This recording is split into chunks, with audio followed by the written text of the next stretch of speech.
I'm going to get things going. And then you might want to mute yourself too. Nice job. All right. Thanks for coming, everyone. And I'm assuming folks will trickle in as they always do on this one. We already have a decent-sized crowd coming in. What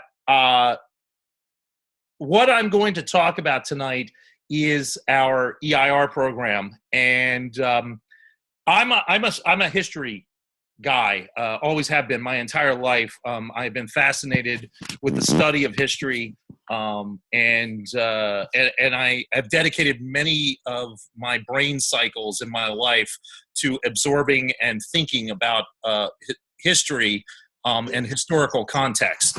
And so I often think that the best way to look at anything is to try to figure out the kernel of where it started and how it went through the maturation effect that it goes through, because everything in life does, and understand the why. And so we're going to talk about the EIR program tonight, and I think a key thing is to understand the why. And as much as I'm a damn good looking man, and I know you want to see my face, I'm going to begin to actually share a slide deck that I have going, assuming I can find it here. Yeah, I can. So there we go. Yeah. So tonight, I'm actually going to talk about the EIR program. And like I said, I'd like to start with and give you a little background. I scrolled through real quick, and we actually have some people on the call tonight who I know have went through parts of the academy literally years ago. So they've been part of that history, and some of you are brand new, just starting to go through that journey. So, but it's important to understand the history of why we created the EIR program and where it started. So I'm going to take you back about 6 years. And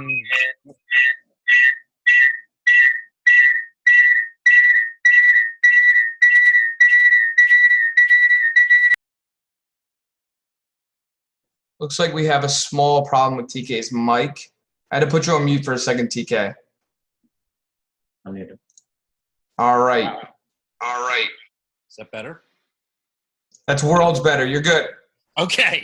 All right. So the background noise problem was me. So, don't hold that against me. But no, so about 6 years ago, we did not have an EIR program, didn't actually even have the concept of what is now the EIR program. And Chris Ye and I, the two founders of WV, are really founders at heart. So we've always treated Wasabi Ventures as sort of a startup in and of itself, and looking and trying to get smarter about what we were doing. So about 6 years ago, a gentleman named Brian Reese contacted me through a mutual friend and said, hey, I've got this great idea for a startup. Let me tell you about it. I listened to his idea. His idea is not just bad, it's horrendously bad. It's an abomination bad. And I told him there's no chance that this is even remotely a good idea. He goes off, disappears, comes back literally like a week later with a brand new idea. Got another brilliant idea. He probably did that for a month and a half. And I began to really like Brian as a person. So I didn't mind having the conversations with him. And lo and behold, one of these times he comes in and he pitches an idea. And I say, wow, that doesn't horrendously suck. Let's try it. Let's just go build it from scratch. Let's do it. And so Brian Reese was our first EIR. Now, we didn't have any sense at all what we were doing with an EIR program. And we didn't even call him an EIR. We just said, hey, let's go build a startup together. But he was really the first EIR that we had. And I think what's so interesting is if you understand, you got to understand the people involved here. Brian Reese was an active duty Air Force officer. So he had a full-time job. The U.S. government was more than happy to keep him full-time. He was an Air Force Academy grad and an active duty Air Force officer stationed at the time in Arizona, I believe. He was stationed in Arizona at the time. And so we built something. The idea was it was Test Soup, which is still around today. But we built Test Soup, got it launched. It was starting to get some decent traction. I won't bother you with what it is. It doesn't matter because actually the idea is different than it originally was. But we built it, and about 6 months in after we built it, my man Brian Reese comes to me one day and says, "Hey, bad news. I'm getting deployed to Afghanistan next month. And so that means I'm not going to have a whole lot of time to run Test Soup. What do you want to do?" And so we took it on and we ran Test Soup while he was in Afghanistan for an entire year. And we ran it. Brian gets back. He gets from Afghanistan and decides he really can't run Test Soup at all anymore. So it's time for him to move on and do some other stuff. The interesting things there that were out of that story, and why I'm giving you this background, is because if you understand the Brian Reese story, you understand really what we started to love and why people started to love the way we approached it. Brian went to Afghanistan for a year, and we didn't take a single piece of equity from him. He deployed, did no work for an entire year on a startup, and we left him whole. If you know anything about the startup world, that's impossible to have that happen. It doesn't happen in the startup world. When a founder leaves a startup, he usually loses most of his equity when that happens. But we kept him whole because we thought it was the right thing to do, and we did all the work, even though Brian wasn't around, literally was doing nothing for the startup. We left him whole. And in some of that thinking really began the EIR story. We really enjoyed building a startup from scratch with somebody smart and engaging, and we started creating what became the EIR program from that point forward. We eventually started to layer on education, which is how most of you who are on the call tonight came into the story. So we created the Startup Foundations program. We started running that at colleges, independent from colleges, lots of different settings. And then we layered on other types of education programs around that and formalized some of the things that we did. Along the way, we took on, I tried to do the numbers today because I knew I'd be doing this call. I believe we've had around 20 EIRs come through to this point, all of which I would say, except for 2, had successful programs. Not that their startups became unicorns and were bought for billions of dollars, but they were successful in that the relationship between Wasabi Ventures and them was a very positive relationship, and we actively worked to build something. And in some of these cases, we built something very good, and have built startups that are very interesting, and in some cases worth a great deal today. We've had a couple have already been sold, and have had exits from those, which is also always a good story. So, but the formal EIR program, as it is now, really has never existed until this point. It was really always a program that we were kind of putting together on a one-off basis when we found people that we liked. And over the last 3 or 4 months or so, Chris and I have started to try to formalize some of the things that we've learned and turn this into an official sort of program. So, with all that said, and that preamble and history, I will get into some of what is the EIR program and why would you possibly want to be one. So, So what's the EIR? It's someone who is a graduate of both the Startup Foundations, which everyone that's on this call is either a current student in that program or an alum of that program. So those were the only people who were frankly invited tonight.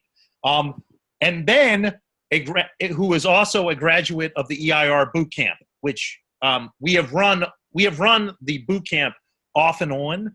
We have never run it systematically, but we're going to start running that as a systematic thing, and we'll talk about what that is. None of you who are on the phone tonight are graduates of that program, though. So an EIR has to be someone who is actively looking to be a founder of a startup. You have to be located in either Baltimore, New Hampshire, or Phoenix at this point. You can be pursuing your startup in either a full or a part-time fashion, and you're having Wasabi Ventures as your active full partner in building that startup. So that's sort of at the, it's almost the dictionary definition of what our EIR is. And just so we're all on the same page, I actually didn't explain it in this deck. EIR stands for Entrepreneur in Residence. If you Google Entrepreneur in Residence and you look it up on Wikipedia, their definition doesn't remotely sound like what I just described. Most of the time in the startup world, EIRs are not people looking to be founders. They tend to be people who are at a venture capital firm, and what they're doing is helping existing portfolio companies through their problems. That tends to be what EIRs are. But we have sort of hijacked the word, or I guess I guess it would be a conjuncted word, since it's three words put together. Somehow in English, when you put three words together, it's not nearly as sexy as when they do it in German. I just realized that, you know. But anyway, I digress. My first digression of the evening, so thanks for letting me do that. Let's move on. So what are the first steps? First of all, the first one you guys all should be very familiar with, because either you're going through it or have gone through it. It's our Startup Foundations 15-week course. And like I said, I won't talk too much about that one because, once again, you either have completed it or going through it. Interesting enough, I think a couple of you on the phone have actually gone through it a couple times. You love it so much, you just keep going through it. I don't know what that says about you, but hey, that's a really, a different problem. You'll have to find your own special water to drink to get through that. But the EIR Bootcamp. The EIR Bootcamp is a 4-week session that you only can get invited to if you have completed the Startup Foundations coursework. So think of for lack of a better term, the Startup Foundations is a 100-level class, and the EIR Bootcamp is a 200-level class. And so what happens in that 4-week bootcamp? It's an intense, probably going to require you to dedicate 20 to 40 hours a week for that 4-week session. And what we are doing during that session is in very small groups. There are probably there won't be more than 5 people in a boot camp, or 5 prospective EIRs in a boot camp. And what we are doing is spending all of our time getting and vetting and preparing a startup, the earliest kernel of a startup, creating a pitchable deck, not a pitchable from a fundraising standpoint, but pitchable from an idea standpoint. We're doing customer work. We're probably doing some early speccing. We're doing some wireframing and probably some early design work. It's really meant in a very intense 4-week period to get you to the earliest piece of having a startup. Then at the end of the boot camp, we have a pitch day. You might be familiar with the term demo day. This is a playoff of demo day. This is a pitch day. This is, hey, I've worked on this. and I'm going to now present that. And what we do is we have, and you would be the presenter in a Zoom session, just like we have now, and we will bring in 20 to 30 people who we consider friends of Wasabi Ventures. And they will ping you with questions, they will hear your pitch, and they will give us feedback on how believable they think you are as a founder. We will then, after the boot camp, people that we like and we've liked working with, and we think we can build that startup that they're pitching with, will be offered the potential to be an EIR. So that's the first steps. You kind of have to go through those two things. Both of those are invitation only, and you have to do them in a series. Now, you do not have to do them in a series one after another. For example, the last time we ran an EIR boot camp was maybe 2 years ago. But when we ran that boot camp, and it was a different style of boot camp, but it was really the same concept as what we're talking about here. When we ran that boot camp a couple years ago, we had actually had someone who had gone through the startup foundations maybe a year and a half beforehand. And then they decided that now they were ready to really jump in and try to build something. So if you are an alum of the startup foundations and it was from, 18 months ago, 3 years ago, it's always possible that you can jump back in the next time we run a boot camp. Just to give you timing, our next EIR boot camp, we have slotted this in CMART. I know we haven't talked about this at all, but the next boot camp will probably begin in October, probably at the beginning of October, we will run our next boot camp. But we're kind of working on fleshing out the dates there, but you'll hear about it before that.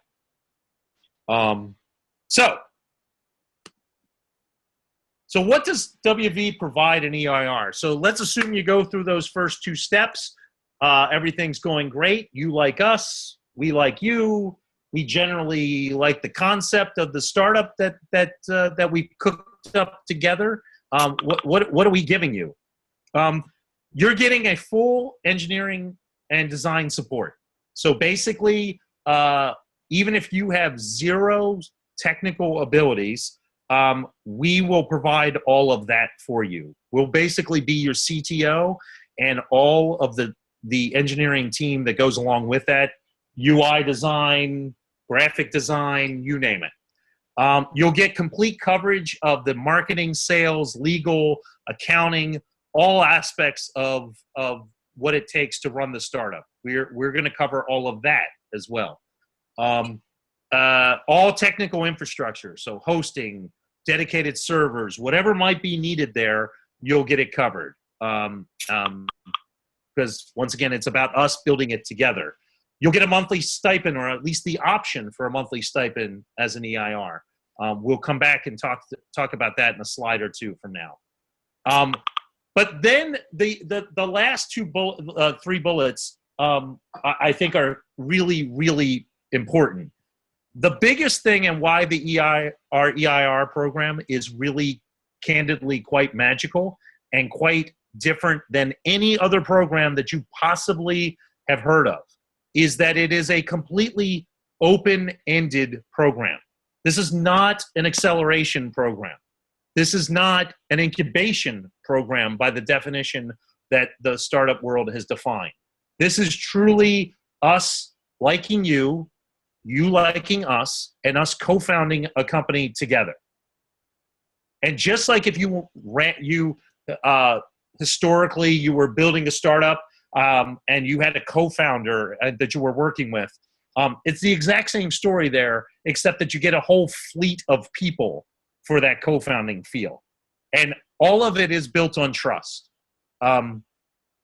There's a great, great deal of trust that goes into being in our EIR program. It's us completely trusting you and you completely trusting us that we're doing what's a win for everyone involved. That's why we spend so much time in education beforehand. Remember, I told you that history is a really important thing to understand, not only about this, but in your whole life. Always try to understand the history of things, because in that you will learn a great deal about the why. We started the education aspect of this program for two reasons. One, we learned quickly with some of our early sort of EIRs, and then once again, we didn't always call them EIRs, but the people we were building startups with in sort of this process, that often, even when we knew they were smart, they didn't know jack shit about the startup world. I mean, even in some cases, we did a startup one time with an EIR who wound up being a successful EIR with us. And I won't, because of what I'm going to say next, I won't tell you who this person is by name, but this person went to a very, very good school. He was obviously brilliant, but he literally didn't understand the basics of the startup world at a level that really mattered. He only understood it from a book kind of level, which is why we kind of created our education aspect of this, because we're trying to skip some of those steps. The other thing that is really, that we learned very importantly, and only through lots of headache because of that, was that we stretched all of our education. And once again, another key thing, as you all know, it doesn't cost anything to go through the startup foundations. It doesn't cost anything to go through the boot camp. We're not charging for this. This is a cost center for Wasabi Ventures.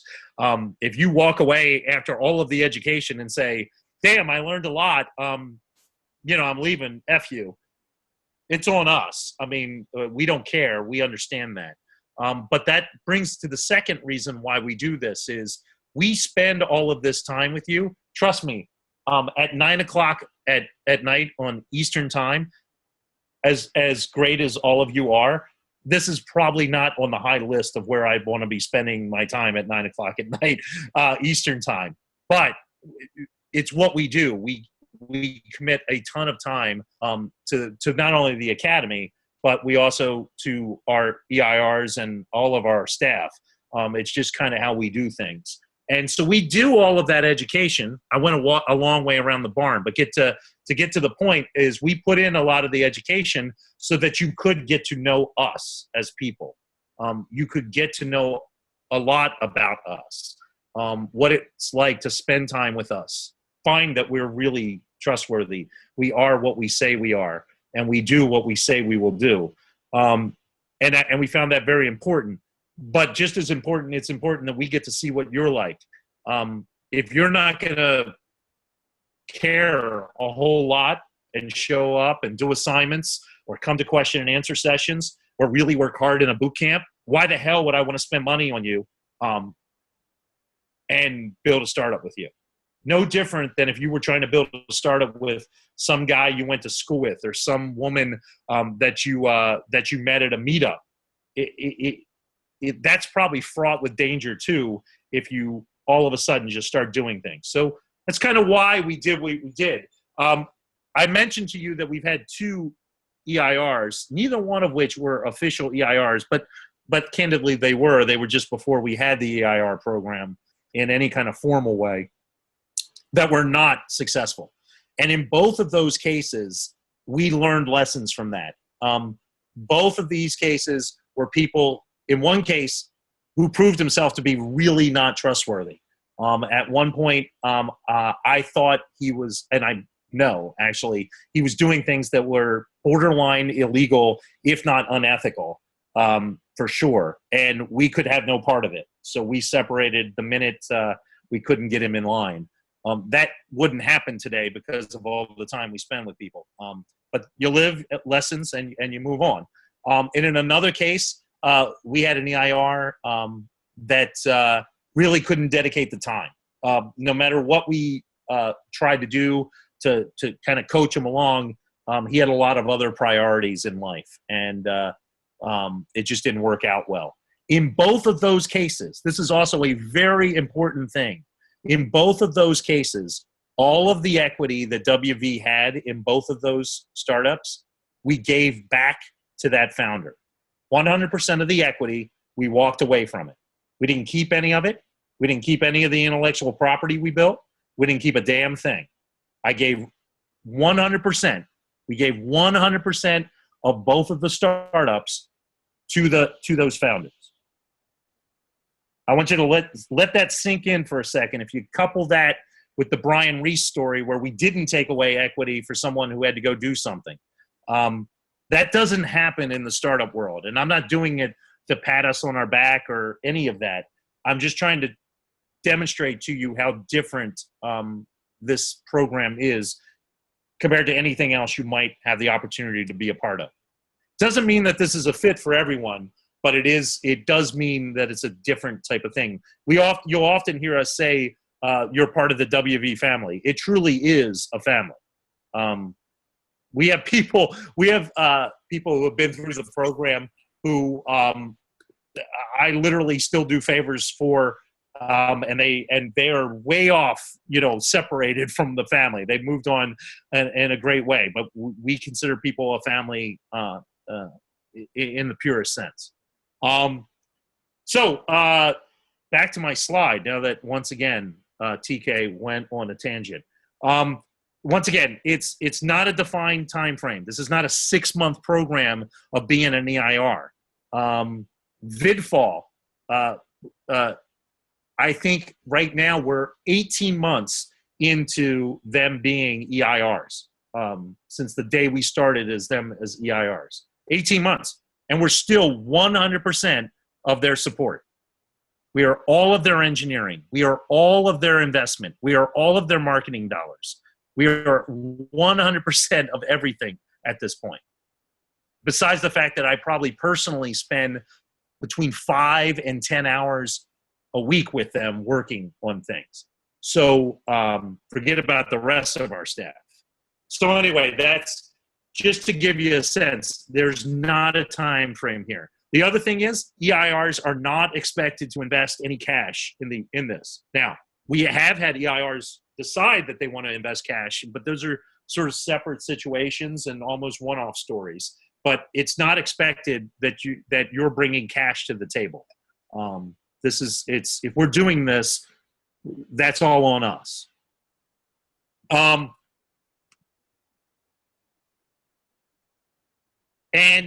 what's the equity split? Hey, TK, that all sounds really cool and sexy and all, but it ain't about the money. It's about the money. So what is the equity split? Once again, I'm a transparent guy and we're transparent. We've learned a lot about equity splits with EIRs. We have had lots of different variables here. We have had EIR situations where the split is 50-50, 50% WV, 50% with the EIR. We've had splits actually where it was 70% WV, 30% the EIR. We've had all the way at the opposite end of the spectrum. Part of what I'm presenting to you today is us trying to make the program systematic, and that's what we're doing here. So the first thing to understand, and for those of you who have not been through the Startup Foundations, you may not understand what we're talking about here, but WV is in the common with the EIR. We're in the common equity. Most of the time when you get an investment, no matter what type of investment that is, that investment in the startup world is usually considered preferred shares. Preferred meaning it has special privileges that the founders and the employees don't have. It's better than the common. Usually there's liquidity preferences, or there's they get their money first if there's a liquidity event, or all kinds of weird things that can be in the preferred. There's special warrants, who knows? We're in the common with you. WV's equity at the beginning is 100% just like the founder. Just like you have a co-founder, we're like that with you. If you get diluted, we get diluted. If we go raise money and the common gets diluted, we're all getting diluted together. We're in the boat rowing with you. It's true co-founding. Just that fact alone is unbelievably uncommon in programs like this. I actually don't know of any other program where the people providing all the resources and money and expertise in some cases are in the common. I don't know any other program. Just that first bullet alone, forget about everything else. I don't know anybody else that does that. So what's the equity split? Once again, we're systematizing this. So the EIR is, it should be, I got it backwards. It's it's 30% to no, that's correct. The funny thing about the Zoom thing is, while I get to see all of your pictures on the side, they cover up half the slide. So I wasn't sure what the hell the slide actually said. It's 30% to the WV, 70% to the EIR. And then I had talked about a stipend. The stipend is worth up to $30,000 total, taking it at up to $3,000 a month. For every $10,000 in stipend that you take down, WV gets 5% of the 5% of equity. Is kind of the sort of how that world works, and that's how we're working the stipend. We have had EIRs take no stipend.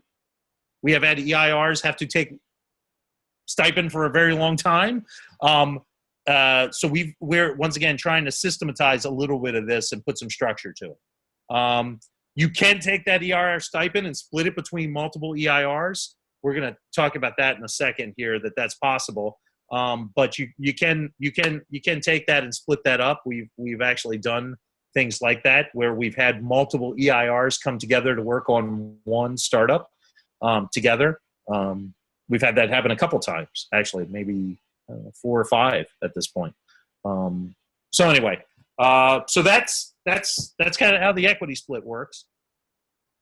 Let me jump into the FAQs. And you might ask, well, where the hell did this FAQ list come from? This FAQ list came from, I always get these damn questions when somebody asks about the EIR program. So this is a true FAQ. It's a frequently asked question, and TK's tired of answering them. So I'm going to try to record it and push people to go listen to the FAQs the next time they have one of these questions. Can I be an EIR if I already have a startup I'm working on? Yes. We've done that in the past. I will tell you that the bar is higher if you already have a startup that's out there and you're floating around and you're trying to see what you can do. And then you try to put WV into the mix. We have done that to mixed results, so we are hesitant to do it again in the future. I would not say it's impossible. I would just say that we would be hesitant if you are already down the road somewhere. We would have to know that we can really work with you, and it has to be the right situation. What if I have a venture and it needs a shitload of money in the first, right away? We got to raise millions and millions of dollars, and there are reasons why you need to do that. You need to do it almost immediately. Well, our program may or may not be, the EIR program may or may not be the right fit for you. Now, WV might be the right fit for you, but it may not be the EIR program. The EIR program may be the right fit for you, and we know we can go really fast with it. The key thing is that we collectively at WV have to believe and see the world the same way you do, just like if you had any other co-founder. The most dangerous thing in being a startup founder with other co-founders is when those people don't remotely see the world eye to eye. That's usually when there's weird things happen and only bad things happen there. So it just has to be a very open dialogue. We have done startups via EIR program where we've had to raise money very, very quickly, very shortly after getting something launched. So it's not impossible. Can I negotiate different terms with WV for being an EIR? The answer is yes, you absolutely can. but it'll be more the exception than the rule. But I love exceptions. That's all I would say.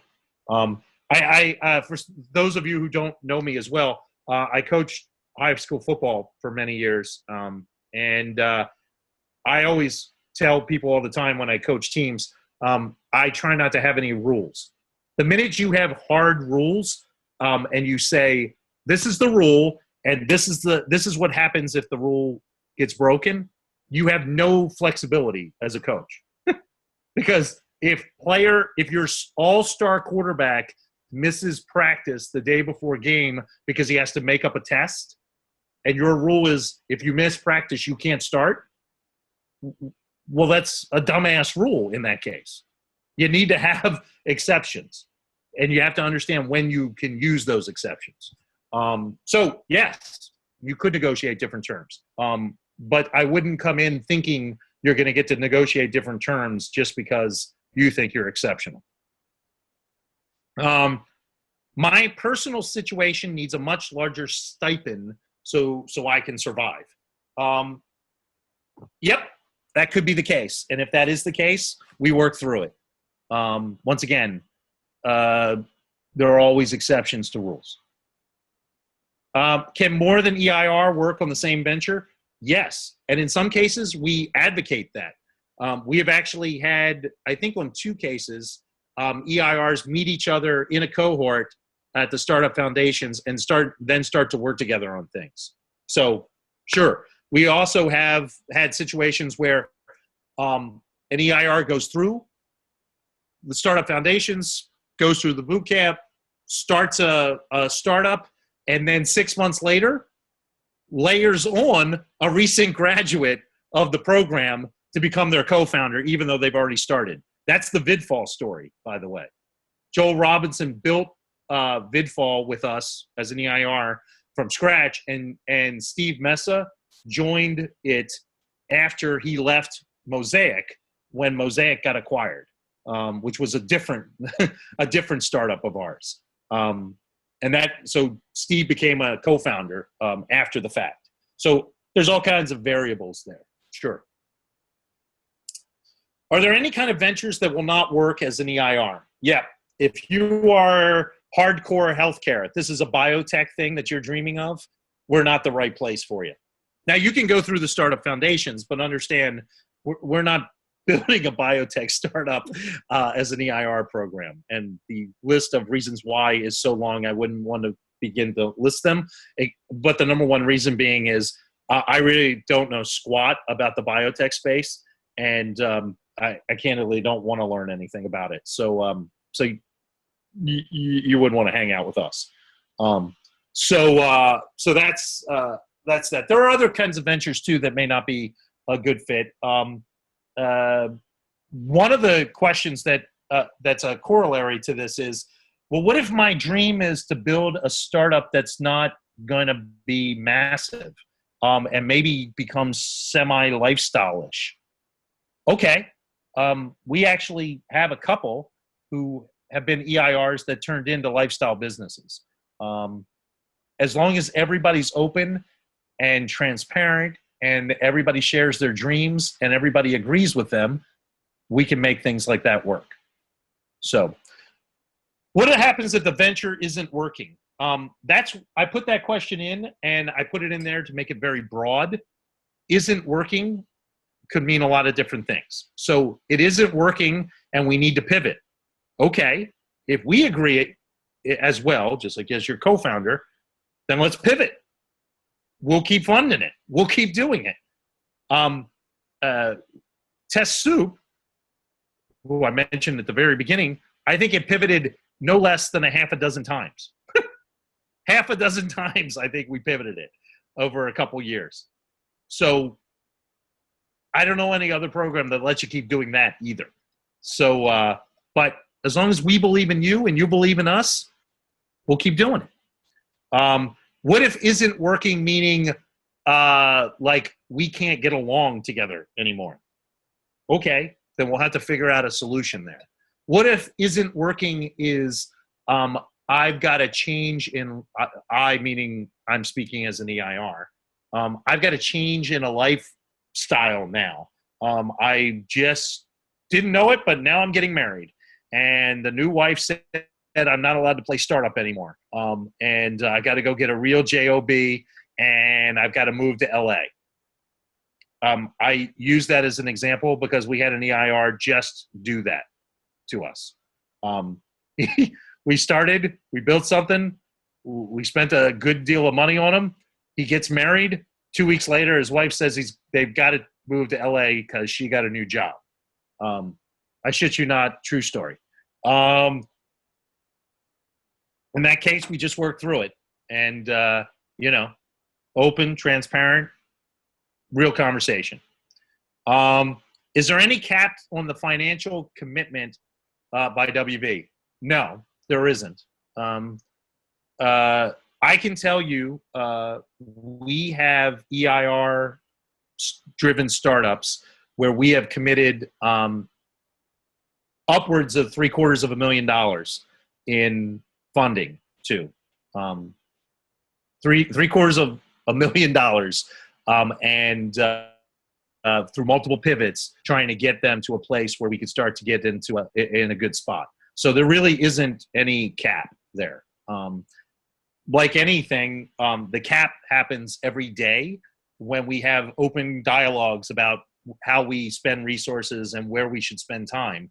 But we don't come into a deal saying we're going to do this for 6 months, and if it doesn't work out, F it. It's just not how the program works. Do I have to be in one of the WV Geo's locations to be an EIR? The answer is yes, but you don't have to start there. So let's say you're a senior in college and you're finishing school, but we want to start right away. Great. We'll spend 6 months while you're finishing school and build it with the understanding that if this really takes off, you're going to have to move to one of our locations if you're not already located there. Or if it goes really well, take that same scenario, you might have to move somewhere where we can go raise real money and attract a full team, i.e. the Bay Area or something like that. You don't have to be there to start, but eventually we're going to want you there as soon as the human situation will allow it, is what I would say. That last FAQ is an important one because we didn't always do that. Actually, historically, we let you be an EIR no matter where you were. One of our early EIRs was a guy who lived in Atlanta, and we built a startup with the guy, and it just didn't work well because I couldn't get enough time with him. We couldn't get enough time with him face to face. We're firm believers in that human connection and interaction. Just to show you what I mean by that is, I spent the last 2 entire days with Joel Robinson and Steve Mesa on the road. We were literally on a road trip doing sales and fundraising work, driving around. So I literally spent every waking moment with Joel and Steve for the last 2 days. So can't do that if we're not human physically together.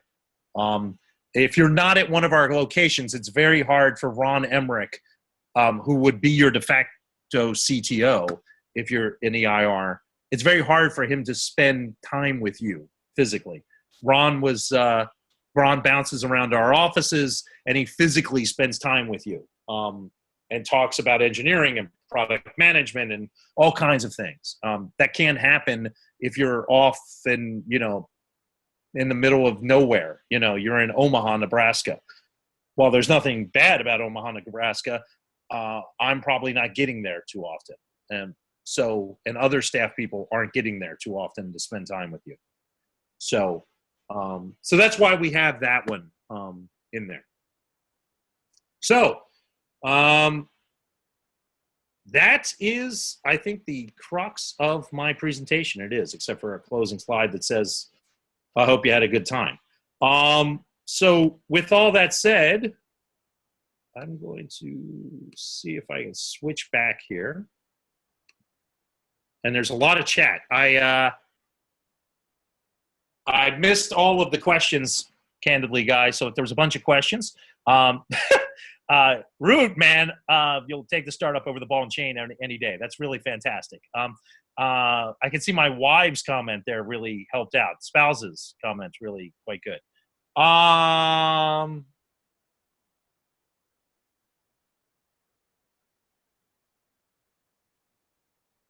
Yeah, so Nog asked, offering to international. Yes, we actually right now are talking to a graduate who is non-US based now about possibly going through the boot camp and how that might work. Once again, there are always exceptions. So it's not impossible, once again, that things don't happen.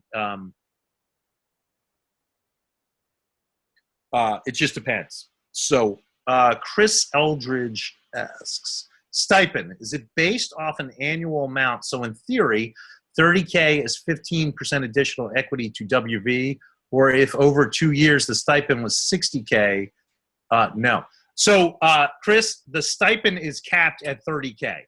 So as it stands now, that's kind of how we've put it.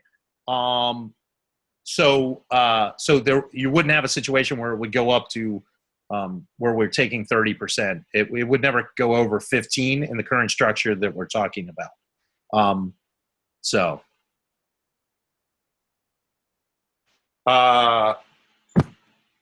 Yep.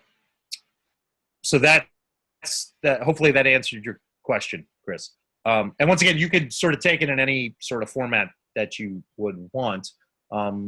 We've had EIRs not take a stipend because they were a student. And then the minute they graduated, they needed a stipend. So they took a stipend and had it run that way.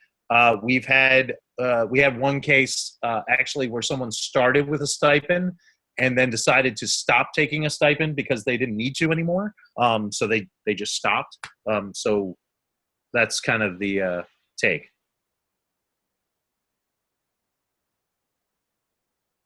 Well,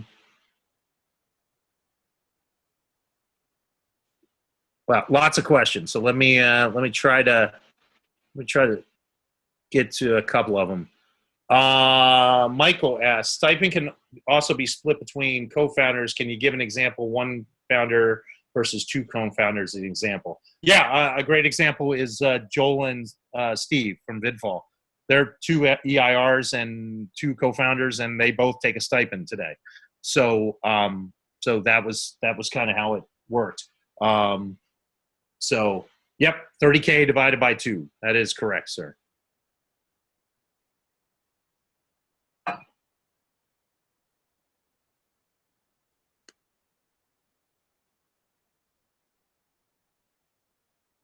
Zach, are the fundraising guidelines universal, or do you ever sell equity out of the EIR share alone? I don't know if it is universal. I'm not sure I understand the question, Mr. Zach. But generally speaking, if there's some kind of liquidity event, there's a liquidity event. So that's kind of the way it would work.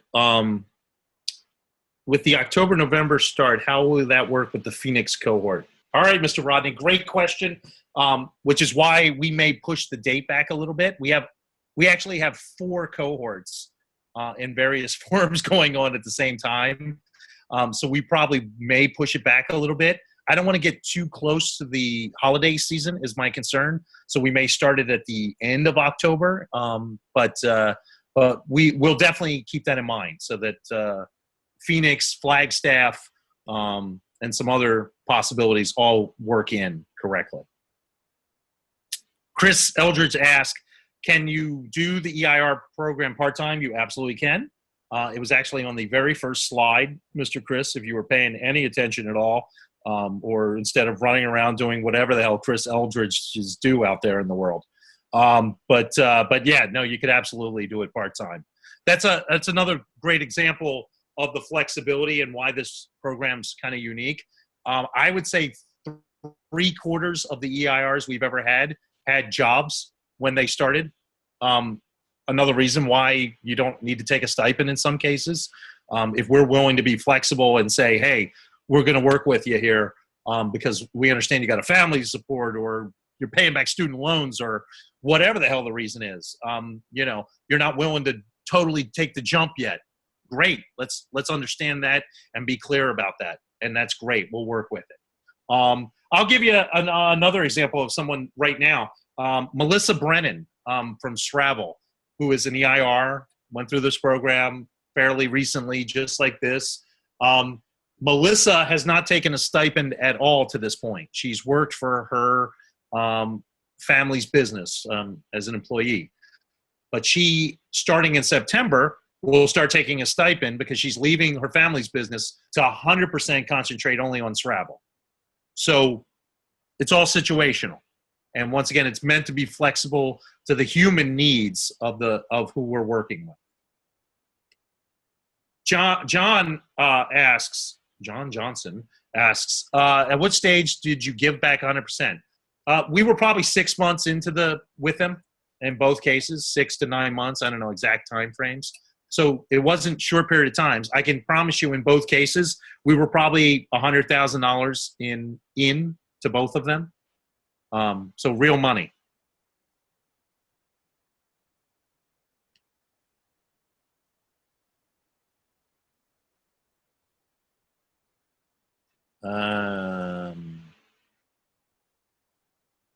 Zach, okay, so like I think Zach's trying to follow up on the question he asked before. Like if you sell 20% equity, would it be total is reduced by 20%, or would you retain 50 and the EIRs reduced to 30? I think you're asking, Zach, is if you raise money, what happens? I think. I'm not sure you're talking about selling equity. If money is raised, we're diluted just like you are, I guess is the point. So we're in the common just like you are. It's no different than anybody else. No different than if you had a co-founder, Fred, your lifelong friend. So we're in the common just like you. If bad things happen to the founder, bad things happen to WB. All right. Lots of questions. It's funny how these things always produce questions. And I thought I hit a lot of the FAQs, but obviously not. What's next step for people interested? Well, it keeps jumping around. What's the next step for people who are interested in EIR Bootcamp? Ali, that is, we will announce when we have the next one, and we'll actually have an application process for people to go through. So you'll hear some more about that once we nail down a kind of a start date. I will tell you the bar will be very, very high to be in the boot camp. We literally will probably have less than 5 people be in the boot camp.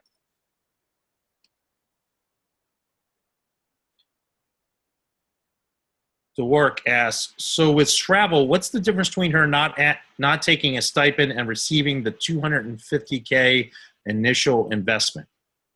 I have no idea what the $250K initial investment means there. So I'm not sure how to answer that question.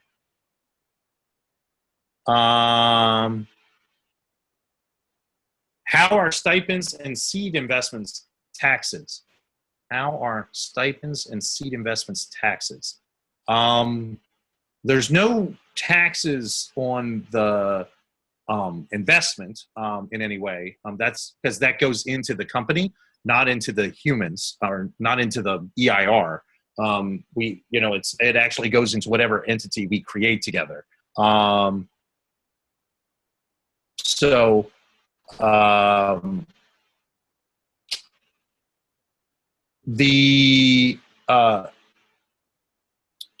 The stipend, you are a consultant is the way it gets treated. So it's a 1099 situation. Although we do have some creative ways to minimize taxes there. So which if you become one, we can be more than happy to dig into. Mo asks, can the EIR buy the equity back at some point for the stipend? You know, Mo, no one's ever tried to do that. And candidly, we've never had the format that we just talked about where the stipend equals equity levels. So it's a little bit of an experiment for us. What I would say off the cuff is, you know, we're not trying to jack anybody around here. We do this on a purpose, and the purpose here is so that you can obviously understand that the more sort of judicious you can be with all aspects of your life, the more focused you become, which is kind of why we do it. So anyway, I guess the answer is I don't know, but I would be open to being flexible there if there was some kind of reason for it. Sean asks, what are some I hate how this thing jumps around. What are some of the criteria you look for in the application? Are you coachable? Well, I mean, we talk about some of this in the Startup Foundations, obviously. Are you coachable? Do I like working with you? Do I think you generally are smart enough to be successful? Do I think you work hard? Do you not smell? These are all key things for us, especially the smelling part. I have a hard time working with people that physically smell. So if you got that problem, I'd start working on that now. No problem. Just laying that out there.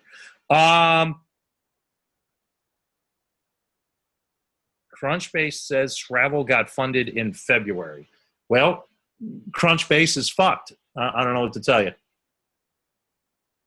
Crunchbase is wrong in this case. Travel did not get funded in February. She started our program in February, but that didn't have it wasn't like a whole big chunk of cash went flowing into her at that second. But I think she started our program in February, which is I don't know where the 250K come from, but you know, it's the old saying that try not to believe everything you read online. Hey, and I followed your Twitter account, Pat. I know right away not to believe everything I read online, considering, you know, half the shit you tweet about. I only say that because I love you, Pat, by the way. That's why I can say things like that. Anyway, Gabe asks, can you have multiple businesses funded with the EIR program with various equity splits and terms? Or can you be running a business already and throw an idea in the EIR program? I would say yes, yes, yes, and yes, Gabe. If we ran into an exceptional person who we really believed in and they really believed in us, I could be flexible. I could be convinced to be flexible on all of those things.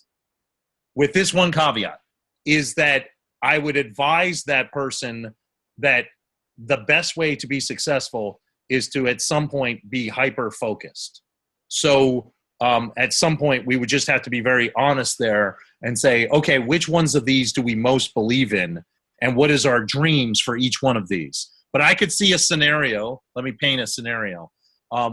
Person X has a startup, believes in it, but doesn't believe it's a home run, but it's got some traction and doesn't want to just kill it at this point.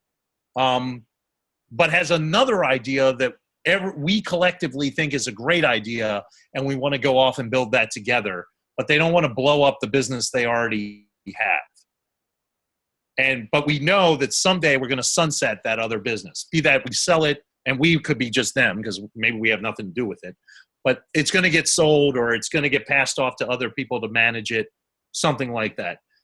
I could absolutely see scenarios where that's the case. As long as everybody's open and honest about that all the way through.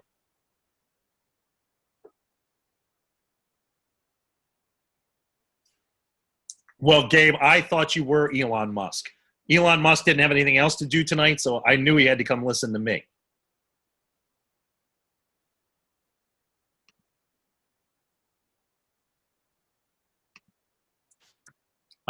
I'm just flipping through, looking at people's pictures and stuff at this point. So, just checking you all out.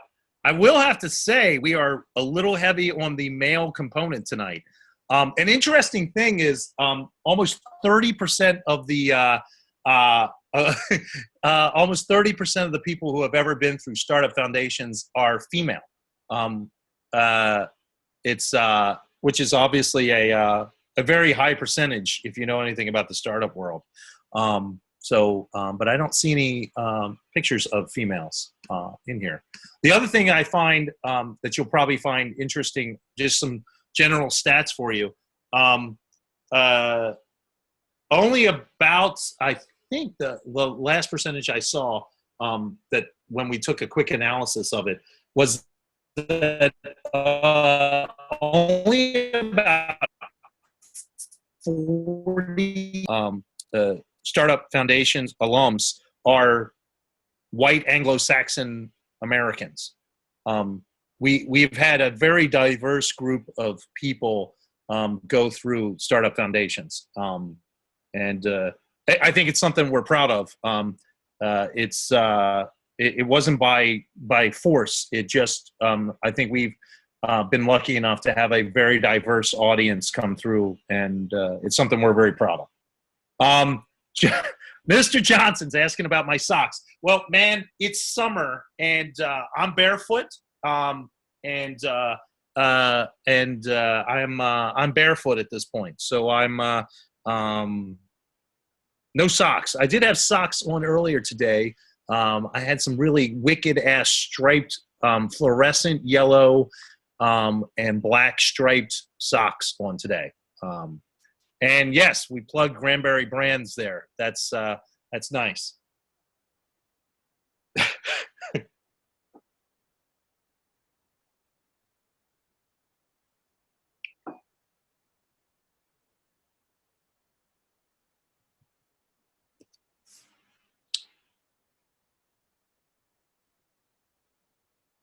Pat asks about Rumi. Rumi is, so AJ is not an alum. So once again, we have, WV is a sort of a very big umbrella. So we have lots of portfolio companies that are not through the EIR program.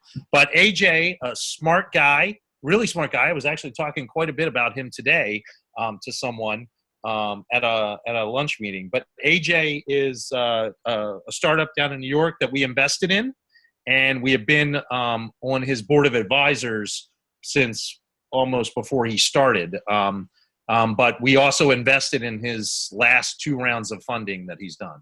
So we are both an advisor and an investor in Rumi.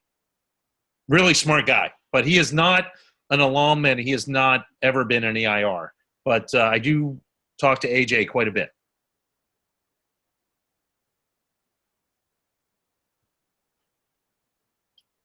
I think at one point, just to tie up a bow on Rumi, I think Rumi was like the second or third, for a while, the second or third hottest startup on Angel List for a while, just as far as like number of people interacting with it. So it was a really hot startup for a while.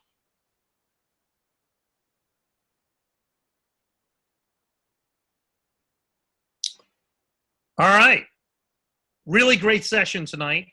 I hope you guys got a lot out of it. I hope we answered. Chris Martin, C-Mart. I guess we should open up the phone lines just to see if people have questions. So we should probably unmute everyone. So if you've got a dog barking in the background, or you're playing Freebird, or whatever, whatever the hell might be happening in the background, in the next 5 seconds, we're going to open up the phone lines here. And all right, you guys should all be open on the phone lines. So if you have a question, now's your chance to ask. Hey, DK, Drew, a quick one for you. Yeah. All right, so on idea origination, I know going through the academy, you had mentioned that it's a specialty of yours of picking ideas and picking out good ideas with good market. Do most EIRs come in with their own idea, or do they usually look to the WV resources for that?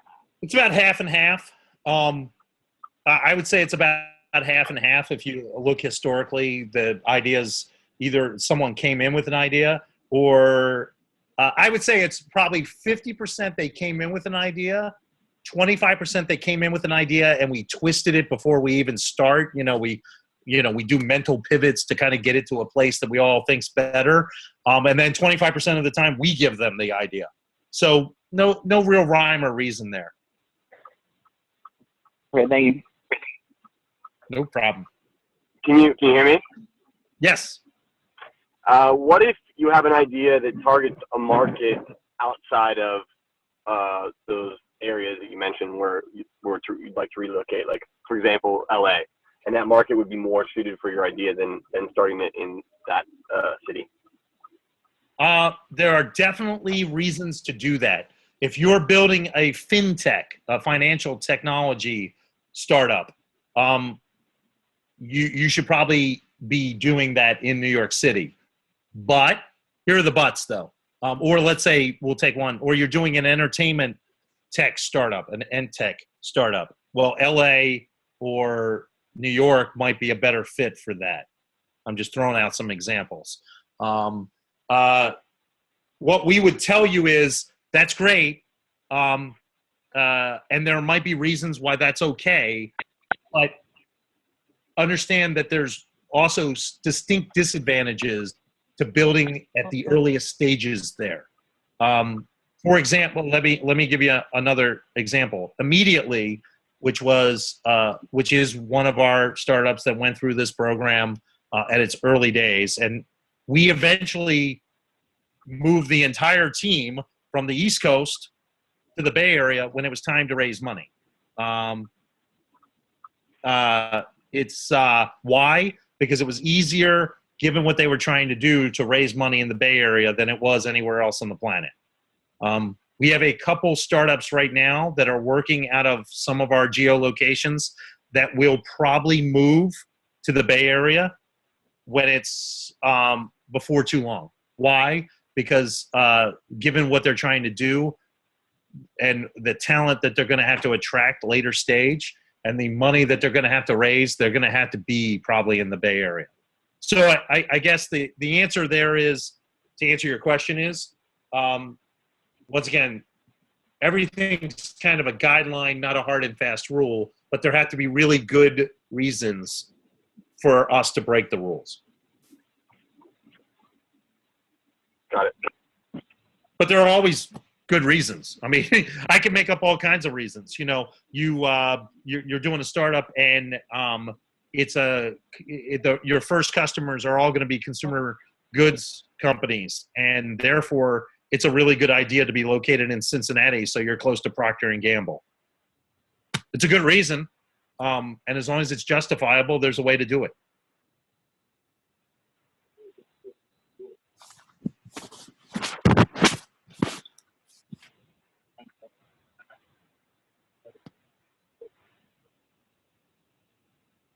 Sean asks a question: if you've got an idea, should you share it now or wait for the EIR bootcamp?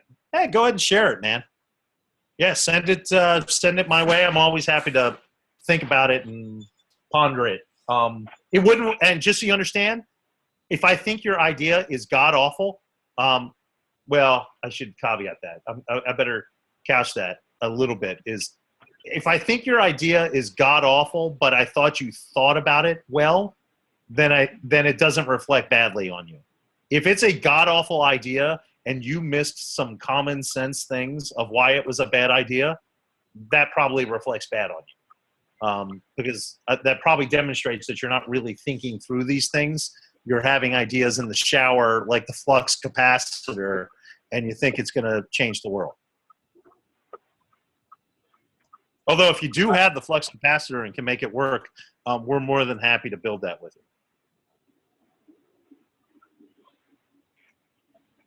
I've got another question about the boot camp. Yep. How are you going to evaluate people for that? Is it just going to be what they submit for that particular class, or are you going to base it off of some type of records that you're keeping during this class? It's actually both. Good question, but there'll actually be an actual interviewing process. Okay. Good to hear, Sean.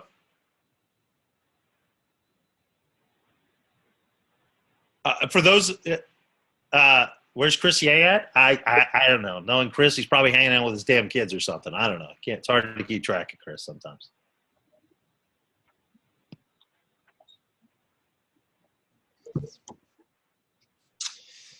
Any other phone questions?